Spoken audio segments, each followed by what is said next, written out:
Help me to reach 2,000 subscribers. The crisp morning sun streamed through the ornate windows of the chapel, scattering fragments of gold across the polished wooden pews. My heart thumped erratically, a rhythm more erratic than the violinist tuning her strings at the front. I had rehearsed this moment 1,000 times in my head, the walk down the aisle, the soft clink of my fiancé's heels on the marble, the way her eyes would lock with mine, full of promise, full of love. But the phone in my pocket betrayed me with a vibration that felt like a bullet ripping through the calm I had fought to maintain.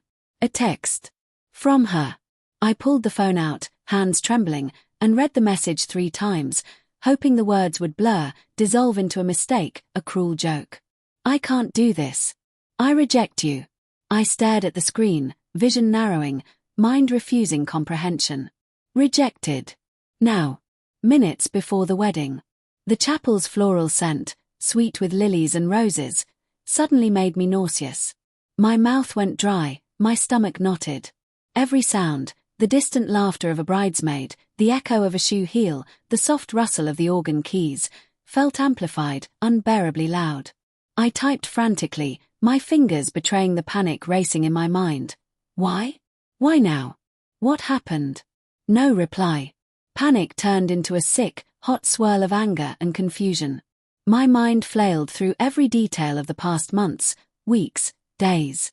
The late nights at work, the sudden insistence on meetings, the vague excuses I had rationalized, the hesitation I had ignored. Subtle cracks I had brushed off as fatigue or stress now formed a chasm I could not bridge. I left my seat and stumbled down the aisle, ignoring the whispers of the guests. The polished floor reflected my uneven steps as my vision blurred. My mother's sharp gasp barely registered. I needed answers. Her hotel room. The address came unbidden, a subconscious tracking of the breadcrumbs she had left. I hailed a cab, each street blur merging into the next, my pulse hammering in my ears. The air felt heavy with betrayal, suffocating and electric. The room door was ajar, a subtle, cruel invitation. I pushed it open. There she was. Not alone. Not innocent. Her eyes widened, a fleeting mask of guilt before the facade snapped into something I didn't recognize. Next to her, a man, someone I had seen in her social circle but had assumed was a distant colleague, leaned against the wall, his arm draped casually around her shoulder. The intimacy, the ease, the quiet laughter, my stomach lurched, bile rising. I wanted to speak, to scream, to demand explanations, but my voice was gone. My mind raced, trying to reconcile the warmth I had felt in her gaze with the betrayal before me. How could I have been so blind? She stepped forward, voice trembling, yet laced with something I couldn't name. I didn't mean to hurt you. It's complicated. Complicated? Those words burned. Every syllable was a nail driven into the coffin of my trust. I wanted to strike, to pull her away, to shake her until she admitted the truth, but my body was frozen, a statue carved from disbelief and heartbreak. The man said nothing. His silence was deafening, an accusation without words. I sank onto the edge of the bed, feeling the floor tilt beneath me.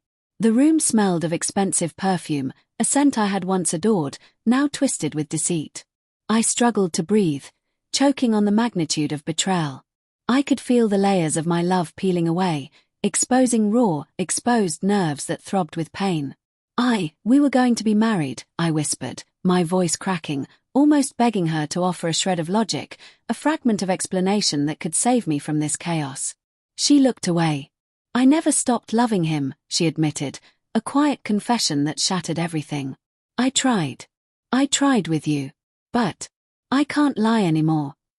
The words struck me with physical force. I felt my chest tighten, a cruel mimicry of suffocation. My love, my trust, my future, all gone in a single, unbearable moment. I closed my eyes, willing myself to remember the years of laughter, late-night talks, shared dreams. Could any of it be real if this was her truth?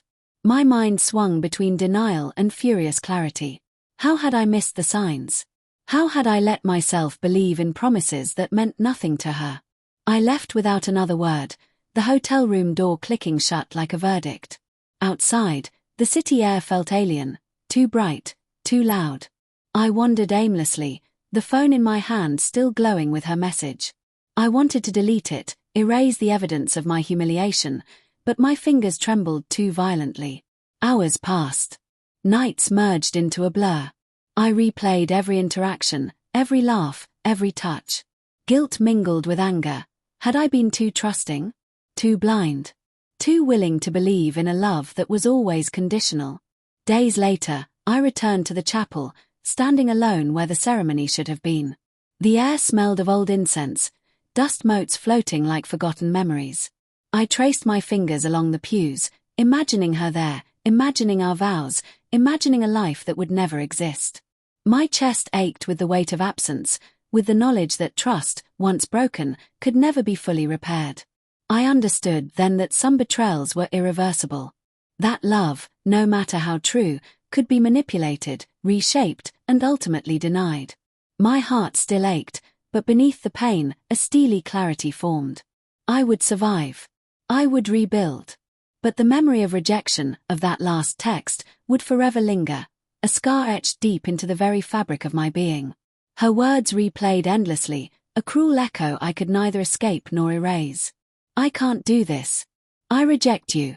And yet, in that rejection, I found the truth. Painful, piercing, but undeniably real. The chapel doors closed softly behind me, the echoes of a love that never was fading into memory.